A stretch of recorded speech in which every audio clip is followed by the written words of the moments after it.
Kung nagtataka kayo bakit naka-full gear kami, kasi malamig at malakas pa ang hangin. Due to northeast monsoon o hanging amihan, pakatandaan, walang malakas na katawan sa lamig. Sugod bodega gang pasok.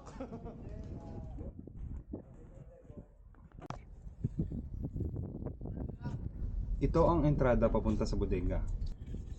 18 meters ang kailangan mong babain para makapunta ka sa mismong bodega ng barkong tulad nito. Kung mag-aakit panaog ka, para ka na rin nag-exercise kasi nakakapagod.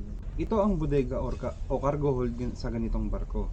Isipin mo, 7 ganyan ang lilinisin mo, talagang sasakit ng katawan mo kahit gaano ka kalakas. Kaya dapat may bound tayong painkillers. Ngayon, ang ginagawa namin ay sweeping. Yan ang ginagawa bago mag-washdown o baldeho para sa tapos na ang sweeping, kaya ngayon ay baldeho na. Kahit hindi ayon ng panahon ay kailangan tapusin para hindi malit sa schedule kasi short voyage lang ang barko namin ngayon. Kahit medyo nasusuka-suka na sa alon, tuloy-tuloy pa rin ang linis.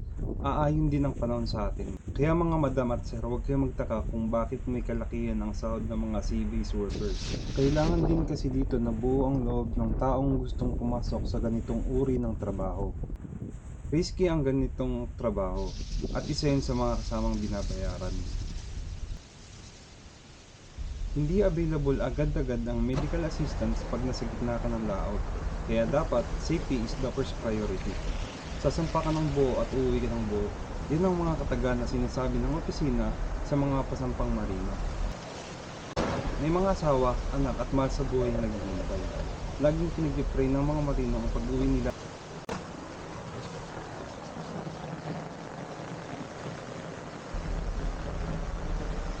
Masyadong madrama.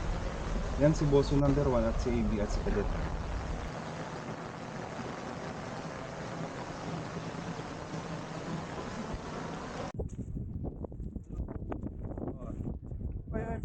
Hello guys.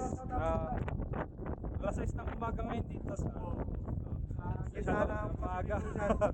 Mga tampay lang sawa sa babae. Ito na yung mga marino ka. Manulog Sugod, bodega gang. Sa mga hindi nakapansin, naka-safety belt ako habang nagpipresh water ng combing. Kailangan banlawan ng freshwater ang bodega at hatch cover para hindi magkaroon ng asin.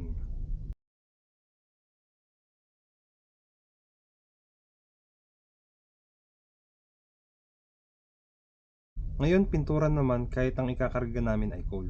Wala sa ayos, di ba? Oh, hello guys. Ito yung boso number 1 namin dito sa opisina. Isang araw lang linis lahat ng bodega, pitong bodega pa. Ngayon patapos na kami maglinis ng bodega. Konti na lang matatapos na rin. Makakaingan rin ng maluwag-luwag.